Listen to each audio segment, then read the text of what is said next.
What's up, guys? It's Cody. I know you haven't seen very much of me.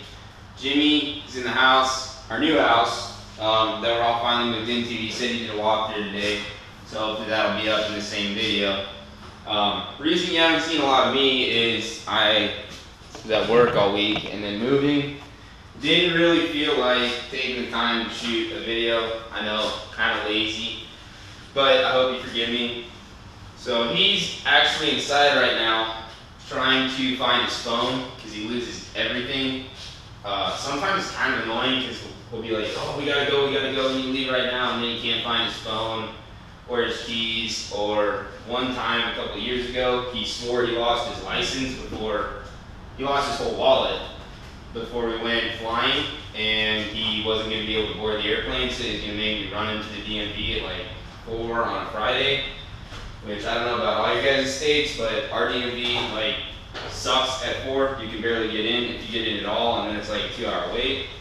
So turns out it's just in the couch, you know, where he sits like every day.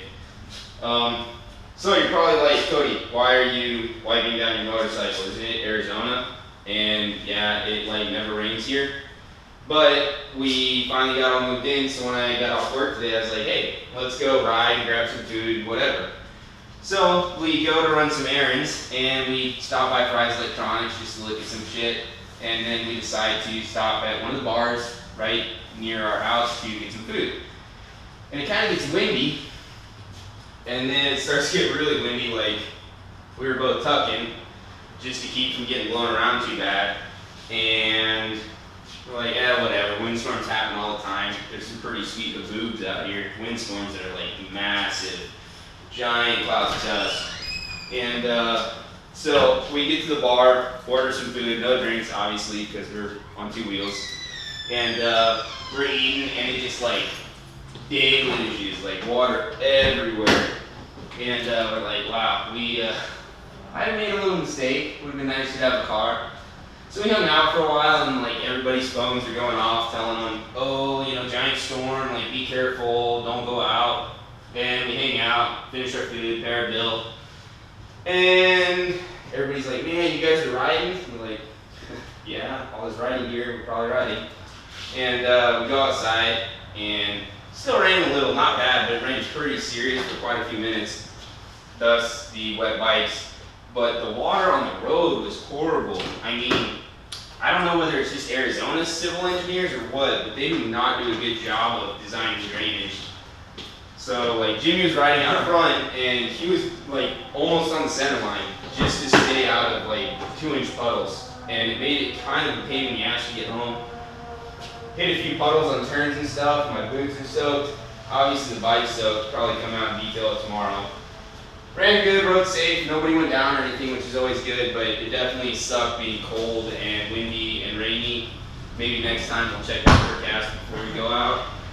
All in all, not too bad. You know, every time we get back and it's a safe ride, nobody goes down, we're always pretty pumped because obviously it would suck if somebody went down.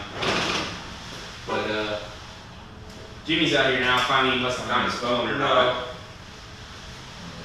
So basically, you know, we're in a new place now. We'll still have a little moving and stuff, but we should be able to really start our build.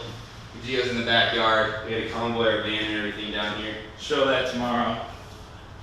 Jimmy literally drove like the last quarter leg of our trip with no oil pressure and no and fluid. pegged on hot. Yeah, the 10 gauge was pretty pegged, so I don't even know if it'll start or if we worked the head or blew a gasket.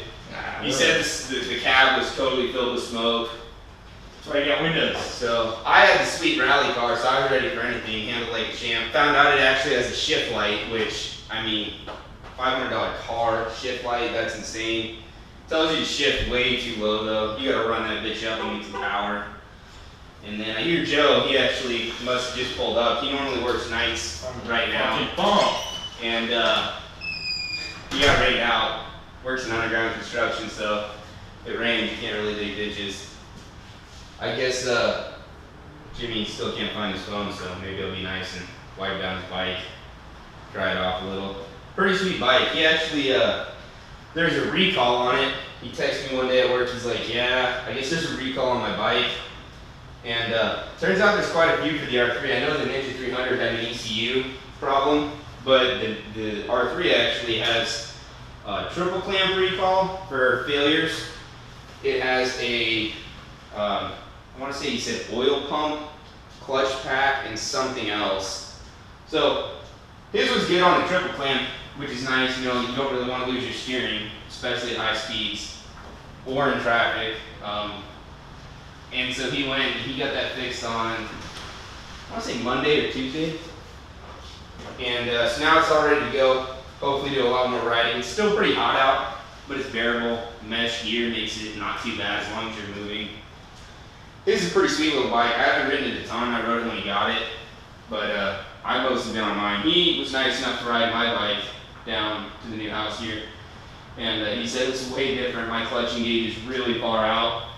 His is right off the bar, so he had to get used to that. And I have a slipper clutch, which makes it super easy to downshift. And so he was not struggling, but just it's like, you know, you hop in your buddy's truck or something.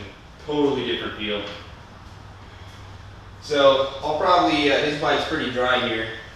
I think I'm gonna head inside and see Joe and maybe call his phone again with Jimmy's because he can't find it. But all in all, looking forward to building the car. Looking at some wheels and tires, get some metal and a bender for a cage, 5 points.